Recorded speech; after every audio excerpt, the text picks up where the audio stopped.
J'invite à présent Madame Caroline Cozzi, coprésidente d'honneur de notre gala ce soir et vice-présidente exécutive et directrice générale Est du Canada chez Sierra Services Médicaux et fondatrice de la gouvernance au féminin et notre ambassadrice au top 100 des femmes les plus influentes du Canada.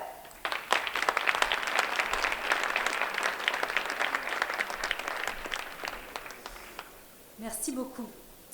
Alors, chers dignitaires, chers invités de la table d'honneur, je ne vous nommerai pas tous un par un, mais surtout chères femmes honorées ici ce soir.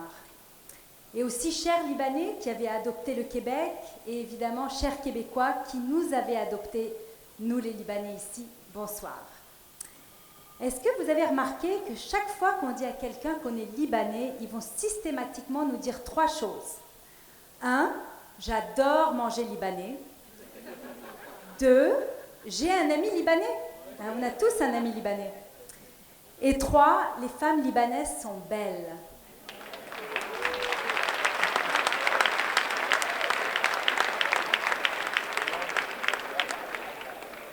Alors oui, les femmes libanaises sont belles, elles sont élégantes, vous en avez la preuve ici ce soir en regardant autour de vous. Mais ce n'est pas de ça que nous allons parler ce soir, nous allons vous dire qu'elles sont non seulement belles, mais elles sont intelligentes, elles sont même brillantes.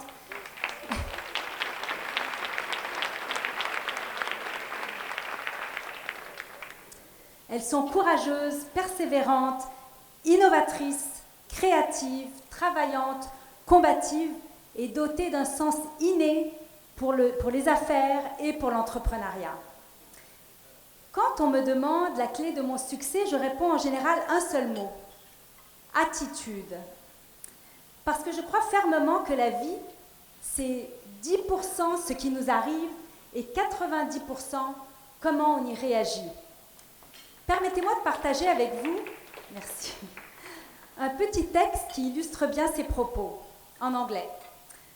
The longer I live, the more I realize the impact of attitude on life.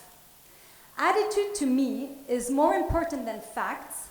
It is more important than the past, the education, the money, than circumstances, than failure, than successes, than what other people think or say or do. It will make or break a company, a church, a home. The remarkable thing is we have a choice every single day regarding the attitude we will embrace that day. We cannot change our past. We cannot change the fact that people will act in a certain way. We cannot change the inevitable. The only thing we can do is play on the one string we have, and that is our attitude. We're not born a winner. We're not born a loser. We are born a chooser. Vous êtes nombreux ici.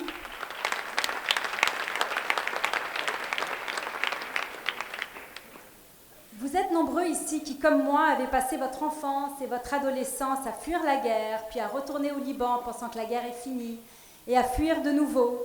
Vous êtes nombreux qui, comme moi, vous êtes retrouvés livrés à un très jeune âge à l'étranger, pendant que vos parents étaient au Liban en train de subir la guerre. Pour moi, c'était dès l'âge de 17 ans à Paris et sans le sou, puis à 22 ans à Montréal. Alors la plus grande fierté que j'ai ressentie 25 ans plus tard, en me retrouvant avant-hier à Toronto, pour recevoir cet honneur qui est le top 100 des femmes les plus influentes au Canada, c'était ça. C'était pas d'avoir mon nom.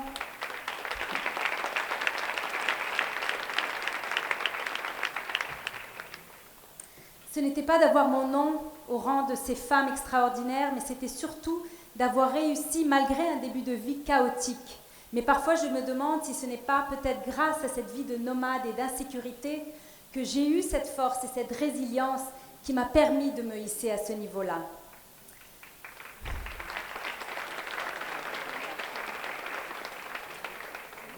Une des clés du succès du peuple libanais réside justement dans son attitude. Je pense principalement à sa grande résilience, à son optimisme, à son positivisme. Quel autre peuple au monde aurait pu voir son pays détruit et reconstruit autant de fois? Ces qualités intrinsèques que nous avons tous en nous, développons-les, capitalisons sur ces forces pour être des leaders exemplaires dans la société québécoise. À quoi sert d'être un leader bardé de diplômes, avec un parcours impressionnant, si ce parcours n'a pas été parsemé d'embûches, et si ce leader s'effondre à la première difficulté, s'il ne sait pas utiliser un obstacle comme un tremplin pour se propulser et emmener avec lui son équipe? Le leader qui va durer dans le temps, c'est le leader résilient. Celui qui s'adapte n'est pas sûr de gagner, mais celui qui ne s'adapte pas a déjà perdu. Anatole France disait « C'est en croyant aux roses qu'on les fait éclore. » Mesdames, qui êtes reconnues ce soir, nous croyons en vous. Nous croyons en vous et nous comptons sur vous, qui êtes vues par les autres femmes comme de véritables modèles. Nous comptons sur vous pour donner au suivant ou à la suivante et pour partager votre savoir, vos astuces, votre réseau, pour en faire bénéficier d'autres. Parce que des vrais leaders, ça n'aspire pas juste à avoir des suiveurs et des suiveuses, ça aspire à créer d'autres leaders. La flamme d'une chandelle qui en illumine une autre ne perd rien de son intensité, bien au contraire. Nous vous souhaitons, mesdames, qui avez su vous démarquer ici sur votre terre d'accueil, mesdames dont la contribution a été suffisamment notoire pour que nous la soulignions ce soir, nous vous souhaitons énormément de succès pour les années à venir. Et surtout, ne laissez jamais les succès vous monter à la tête, ni les échecs, car il y en aura, vous blesser le cœur. Je pourrais vous parler pendant des heures de leadership féminin, j'aimerais tant partager avec vous, mais je n'ai que 5 minutes pour m'adresser à vous. Alors je vais vous inviter à visiter lagouvernanceauféminin.org ou .com ou .ca. Tous les chemins mènent à la gouvernance au féminin. Vous y trouverez de nombreuses sources d'inspiration qui vous guideront dans votre cheminement. Alors pour les quelques secondes qu'il me reste, permettez-moi de partager avec vous un bref extrait d'un texte qui me tient particulièrement à cœur, de Gebran Khalil Gebran, de 1920, il y a presque un siècle.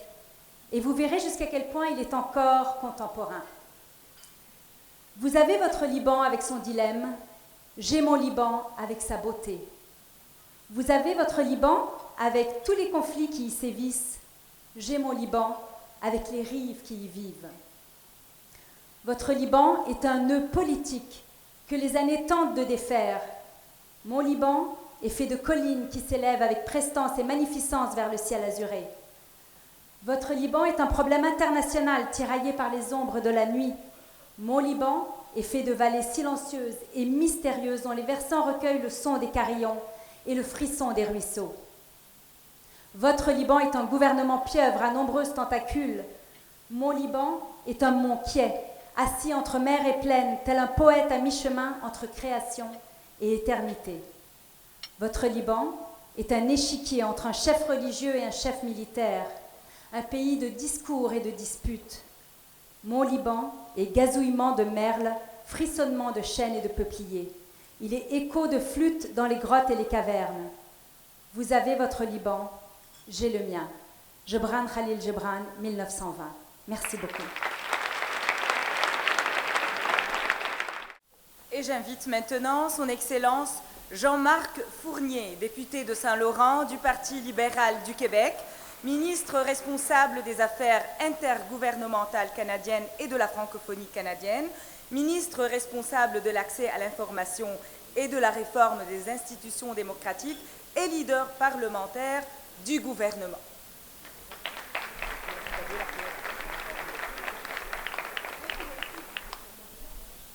Je ne sais toujours pas qu'elle donne mon numéro d'assurance sociale par la suite. Mesdames, Messieurs, bonsoir, chers dignitaires. C'est un grand plaisir d'être ici. C'est un plaisir pour moi de suivre ceux qui m'ont précédé au micro. Je vais vous dire qu'à chaque personne qui prend la parole, on sent toujours qu'il y a un message particulier. Et je voudrais, d'entrée de jeu, ça ne fait pas partie du discours, je vais essayer d'être le plus rapide possible. Je sais que vous avez faim. Mais je vais réagir au moins à Caroline un peu. J'aime beaucoup la gastronomie libanaise. Et j'ai même un ami libanais. J'écoutais son discours tantôt et je trouve que, avec l'intelligence et l'expérience, la résilience et la volonté qu'elle affirme, je la trouve belle.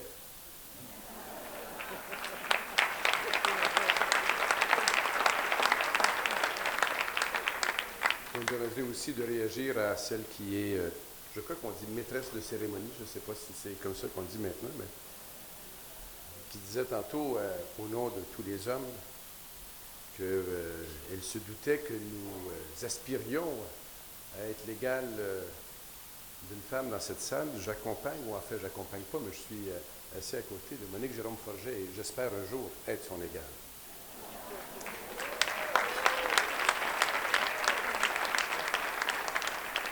Je sais, la barre est haute, mais j'y travaille à chaque jour. Monsieur le Président de la Chambre de commerce, merci beaucoup de l'invitation que vous me faites. Je ne veux pas non plus saluer tous les dignitaires qui ont été salués plusieurs fois, mais simplement, certainement, saluer les élus de Saint-Laurent, parce que nous y travaillons ensemble à chaque jour et je suis content de les retrouver aujourd'hui. Chers amis, comme vous le savez, la majorité des Québécois d'origine libanaise au Québec choisissent et ont choisi de s'établir à Montréal. Presque la moitié d'entre eux, d'ailleurs, s'installent à Saint-Laurent ou dans ces quartiers-villes. Ces personnes s'intègrent à la société québécoise qu'ils ont choisie et qui les a aussi choisis.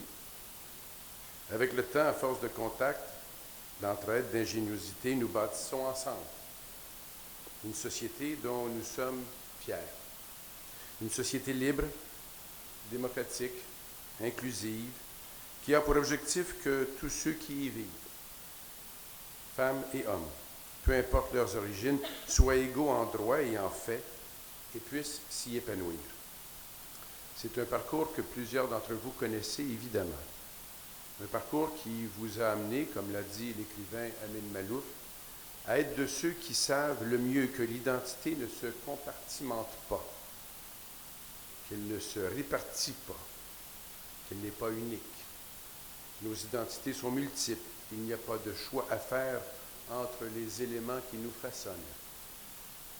Dans les moments comme celui que l'on vit actuellement, après les événements tragiques de Paris, de Beyrouth, qui ont ébranlé le Québec et qui vous ont certainement ébranlé tout particulièrement, c'est l'expression la plus fondamentale de nos identités qui nous rassemble, celle d'être humain, solidaire. C'est également ce qui nous motivera, avec décembre qui vient, nous, Montréalais, Québécois, Canadiens, de revivre une aventure qui donne le vrai sens à notre existence. Ensemble, nous allons tendre la main à un monde meilleur. Ce sera notre cri de ralliement en réponse à la détestation. Avec décembre, nous accueillerons des milliers de réfugiés en fuite d'un mal sans nom.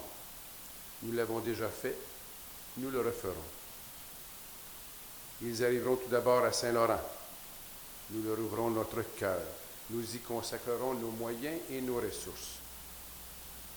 Ils nous apprendront ou nous rappelleront la résilience et le courage, l'expérience et la force de l'espoir. Puis ils apprendront le français, travailleront et participeront à notre économie en ralenti démographique. Pour ceux d'entre nous qui ne les connaissent pas, on apprendra leur culture, leur tradition et leur vision de la vie sur la toute petite planète bleue que nous partageons sans nous connaître. Et dans quelques décembre, au détour d'une ruelle, leurs enfants courront entre deux filets, bottines aux pieds et bâtons à la main, improvisant un match de hockey en rêvant qu'ils seront les prochains Richard, Lafleur ou Souban.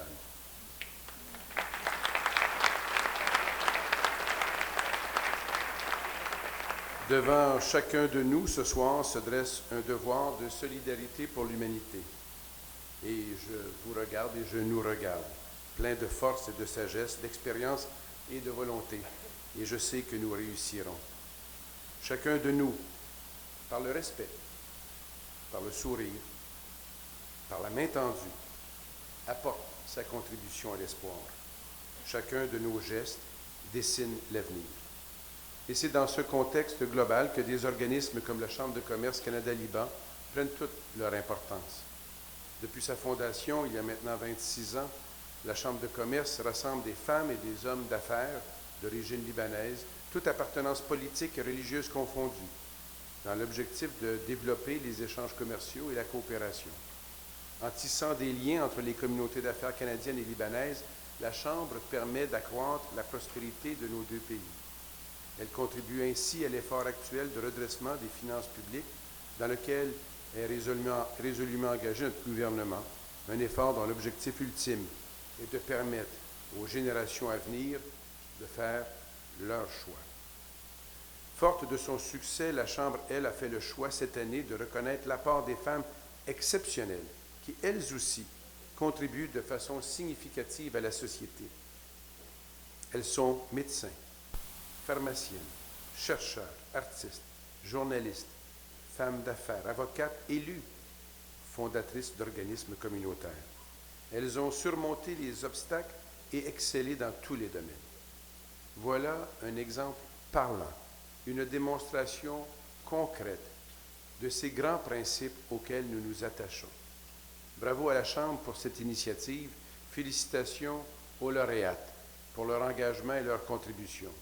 Vous êtes des modèles pour toutes les Québécoises et tous les Québécois et pour la génération à venir, celle de ma fille qui a tant d'espoir. Merci et bonne soirée à vous tous et à toutes.